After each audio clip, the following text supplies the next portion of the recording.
نحمده ونصلي ونسلم على رسوله الكريم أما بعد فأعوذ بالله السميع العليم من الشيطان اللعين الرجيم بسم الله الرحمن الرحيم فاتح مصر حضرت عمر بن العاص رضی اللہ تعالی عنہ اسلامی تاریخ کے بہت بڑے جرنیل اور مصر کے گورنر بھی ہیں۔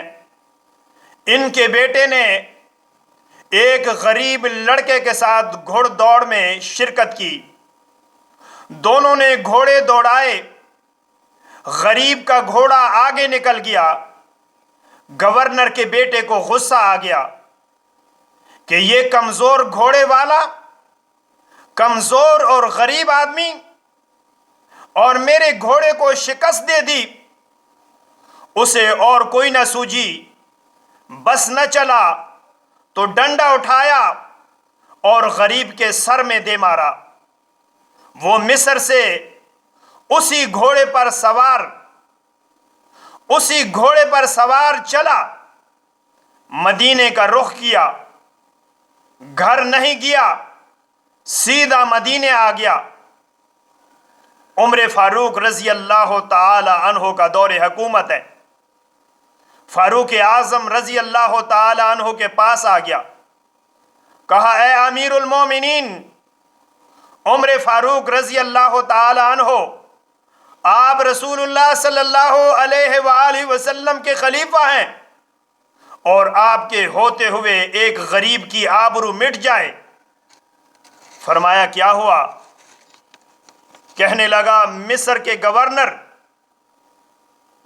عمر بن العاص رضی اللہ تعالیٰ عنہ کے بیٹے نے مجھے مارا ہے۔ فرمایا کیوں مارا ہے؟ کہا میرے ساتھ گھوڑا دوڑایا، میرا گھوڑا آگے نکل گیا، اس جرم میں مجھے مارا ہے۔ حکم دیا جاؤ عمر بن العاص کے بیٹے کو گرفتار کر کے لاؤ۔ سپاہی روانہ ہونے لگے تو کہا رک جاؤ، جی امیر المومنین کیا حکم ہے؟ فرمایا بیٹے کے ساتھ باپ کو بھی گرفتار کر کے لانا۔ مصر کے گورنر عمر بن العاص کو بھی گرفتار کر کے لانا۔ باپ بیٹا دونوں گرفتار کر کے لائے گئے۔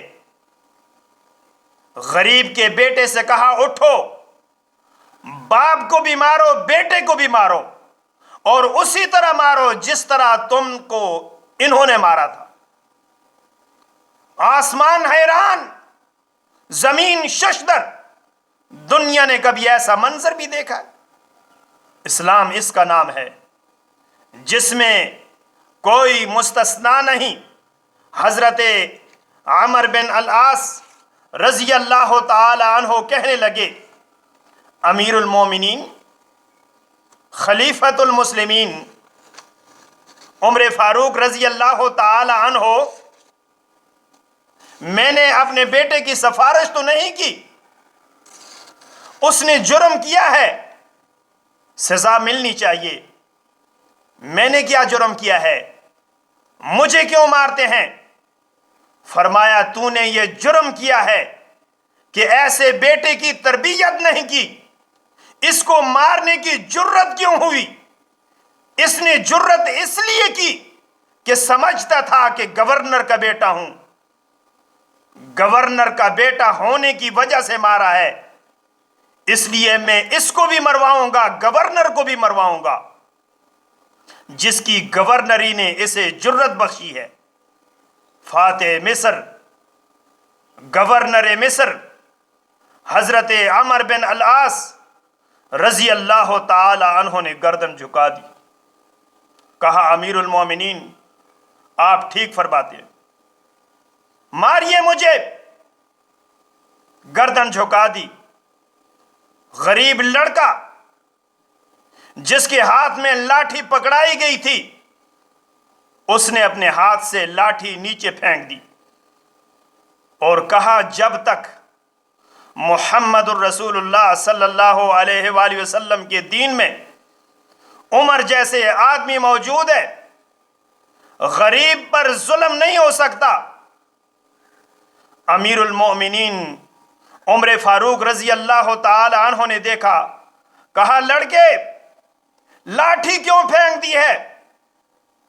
کہنے لگا فاروق تیرے عدل سے حیا آ گئی ہے، مجھے محمد الرسول اللہ صلی اللہ علیہ وآلہ وسلم کے صحابی کو دیکھ کر حیا آ گئی ہے کہ یہ صحابی رسول ہے، مصر کا گورنر بھی ہے اور مصر کا فاتح بھی ہے، اور اپنی گردن جھکا دی ہے، میں نے معاف کیا، نبی مکرم علیہ الصلوۃ والسلام کا صحابی سمجھ کے معاف کر دیا۔ عمر فاروق رضی اللہ تعالی عنہ نے فرمایا کعبے کے رب کی قسم ہے اگر آج تو اس کو معاف نہ کرتا، ساری کائنات دیکھتی کہ میں فاتح مصر کو بھی اسلام کے اندر رخنہ اندازی کی اجازت نہیں دے سکتا، میرے ہوتے ہوئے کسی غریب پر ظلم نہیں ہو سکتا۔ کہاں سے لائیں مثال ایسے حکمران کی، کہاں سے ڈھونڈ کے لائیں ایسے حکمران کو جس کے بارے میں ایک انگریز مورخ برنارڈ شاہ نے کہا تھا کہ اسلام کی تاریخ میں اگر ایک اور عمر ہو جاتا تو روئے زمین پر محمد الرسول اللہ صلی اللہ علیہ وآلہ وسلم کے دین کے علاوہ کوئی دوسرا دین نہ ہوتا۔